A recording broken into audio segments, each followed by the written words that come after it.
मंगलवार को आसनसोल नगर निगम में बोर्ड की बैठक हुई और इस बैठक में नगर निगम के विकास कार्य के अलावा कई अहम मुद्दों पर चर्चा की गई। नगर निगम के घोषित उपमेयर अभिजीत घटक ने बोर्ड की बैठक में हुई तमाम चर्चाओं के बारे में जानकारी देते हुए कहा कि शहर को जल जमाव से बचाने के लिए कई उपाय किए जा रहे हैं। बरसात के समय में शहर के काफी हिस्सों में जल जमाव की स्थिति हो जाती है, इसलिए हाइड्रेन की सफाई कार्य चल रही है। इसके अलावा गरुई नदी का सफाई अभियान भी युद्ध स्तर पर चल रहा है। उन्होंने बताया कि स्ट्रीट लाइट के रखरखाव को लेकर सिमोको नाम की जो कंपनी अब तक कार्य कर रही थी, उसका कार्य संतोषजनक नहीं था। हाल ही में कंपनी के प्रतिनिधियों ने मेयर से मिलकर बातचीत की है। अगर सिमोको कंपनी का कार्य संतोषजनक नहीं पाया गया तो उनकी जगह किसी और कंपनी से ये कार्य करवाया जाएगा। कुल्टी के जल परियोजना के तहत घर घर में नल का कनेक्शन देने पर भी विचार विमर्श किया गया। अभिजीत घटक ने कहा कि नगर निगम के ज्यादातर क्षेत्रों में पानी की समस्या नहीं है, काफी हद तक इस समस्या को सुलझा लिया गया है। जमुड़े में भी पानी की आपूर्ति पहले से कहीं बेहतर की जा रही है।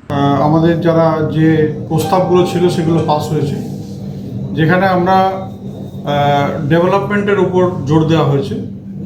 বিশেষ করে অনেক জায়গায় কাজ শুরু হয়েছে এবং কয়েক জায়গায় যে আপাতকালীন পরিস্থিতিতে কাজ করতে হবে সেই বিষয়ে আমরা আলোচনা করেছি। বর্ষাকাল আসছে, সেই কারণে বর্ষাকাল চলছে এবং আমরা দেখেছি যে কয়েকদিন এমন জোরে বৃষ্টি হয় যে আসানসোল জলমগ্ন হয়ে যায়।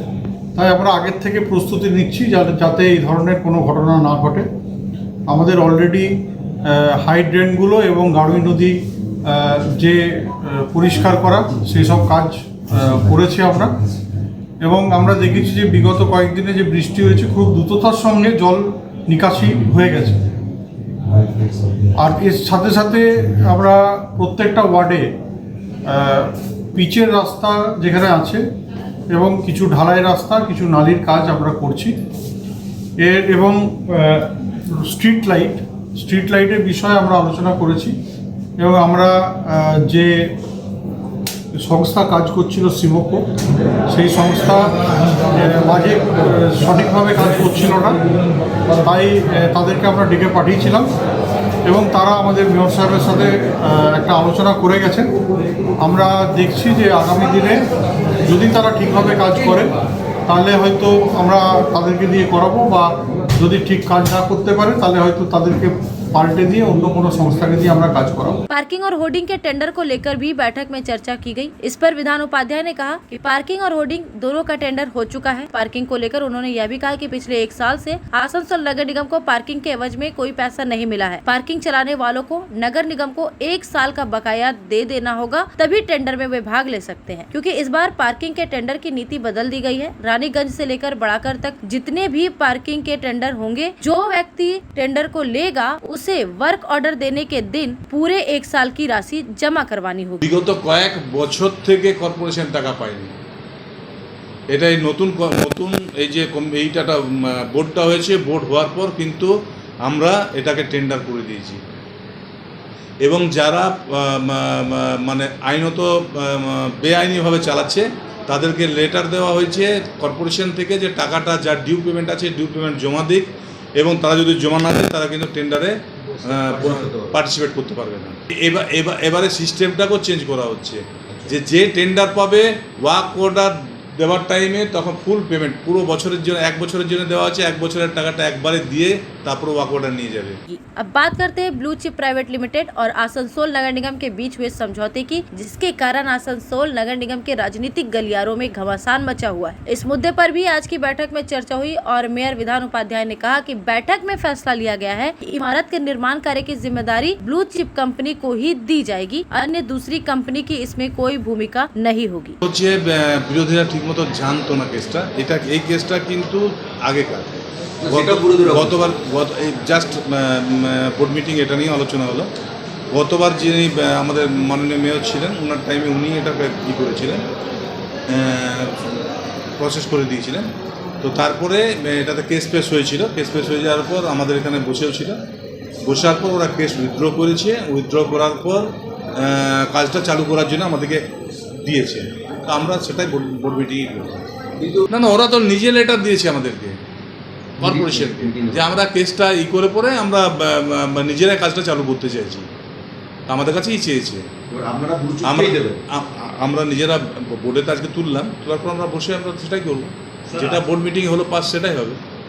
यानी मेयर के अनुसार अब इस मामले में इंपेरियल रियलिटी जिसके मालिक दीपक तोदी है उनकी कोई भूमिका नहीं होगी। लेकिन मामला यहाँ शांत कहाँ होने वाला। इतने में भाजपा पार्षद इंद्रानी आचार्य 24 दिसंबर 2021 के एक दस्तावेज को सामने लाती है और अमरनाथ चटर्जी को चेयरमैन पद से इस्तीफा देने के लिए मांग करती है। उन पर अपने पद का दुरुपयोग करने का आरोप लगाती है। तो आखिर उस दस्तावेज में क्या था कि विपक्षी दल के पार्षद चेयरमैन साहब को इस्तीफा देने के लिए कह रहे हैं। दरअसल इस दस्तावेज में अमरनाथ चटर्जी के हस्ताक्षर है 24 दिसंबर 2021 के, तब जब वे तत्कालीन नगर निगम प्रशासक बोर्ड के चेयरमैन थे। इस दस्तावेज के अनुसार रानीगंज के NSB रोड के पास बन रहे मार्केट कॉम्प्लेक्स का कार्य विनोद तोदी और उसकी कंपनी इंपेरियल रियलिटी को सौंपने का प्रस्ताव दिया गया था और इस पर तत्कालीन नगर निगम प्रशासक के बोर्ड अध्यक्ष अमरनाथ चटर्जी के हस्ताक्षर भी मौजूद थे। भाजपा पार्षद ने कहा कि नगर निगम के चेयरमैन अपने पद का दुरुपयोग कर पहले ही इंपेरियल रियलिटी को कार्य करने की जिम्मेदारी सौंप चुके हैं, तो फिर इसे बोर्ड में पास कराने का क्या मतलब बनता है।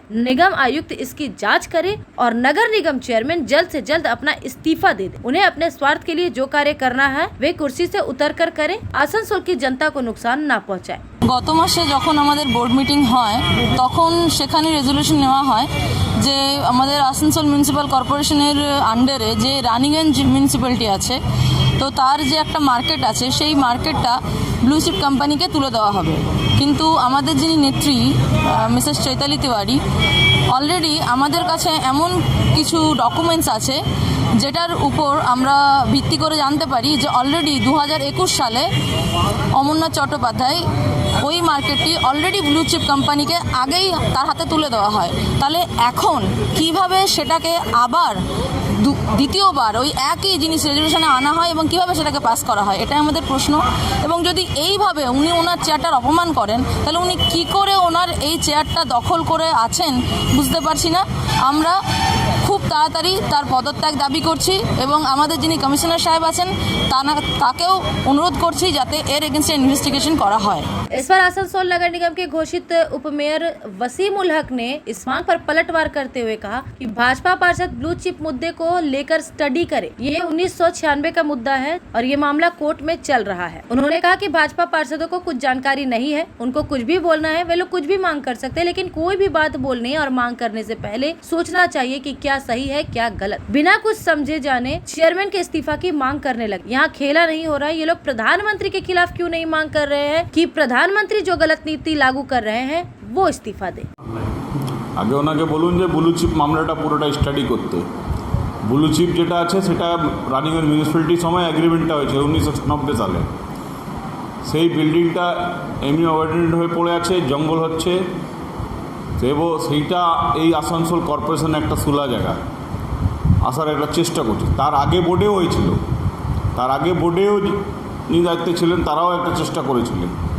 এবং এটা ব্লু চিপ যেটা হয়েছে কর্পোরেশন, সেটা বোর্ড মিটিংয়ে বিস্তারভাবে মেয়র সাহেব এবং চেয়ারম্যান সাহেব সবাইকে বললেন যে ব্লু চিপের সঙ্গে যে অ্যাগ্রিমেন্ট সে কেসে চলে গেছে। এবার এটা হয়েছে যে কাজটা করা হয়, কর্পোরেশন তার ভিত্তিতে কোনো টাকা দেবে না, ওরা কেস তুলে নেবেন। 30-70 একটা অ্যাগ্রিমেন্টে কর্পোরেশনের সঙ্গে নেগোসিয়েশন যদি বোর্ড পারমিশন দেয়। আজকে বোর্ড মিটিং এটা পাসও হয়েছে যে ওটা কাজ করা হয় আর রানীগঞ্জ মানুষের পক্ষে সুবিধা হবে, ডেভেলপমেন্ট হবে। এবার ইনি যেটা বলছেন বিজেপি কাউন্সিলর যে এনাদের কাছে তো কোনো সুযোগ নাই, কোনো নাই, এনাদের নেতৃত্ব কোনো ঠিক নাই, যে কী করবে কোনো দাবি নাই, কোনো নাই। এদের বিনা কিছু জানে চেয়ারম্যানকে পদত্যাগ করে দিতে হবে, দাবি তুলে দিলেন। উনি যা খুশি বলতে পারেন, কিন্তু বলার আগে ভাবতে হয় যে আমি কী বলছি। আজকে সারা দেশে যে বিজেপি কেন্দ্রীয় সরকার আছে তারা যে নীতি নিচ্ছে তার জন্য এরা আওয়াজ কেন তুলছে না যে প্রধানমন্ত্রীকে পদত্যাগ করে দিতে হবে।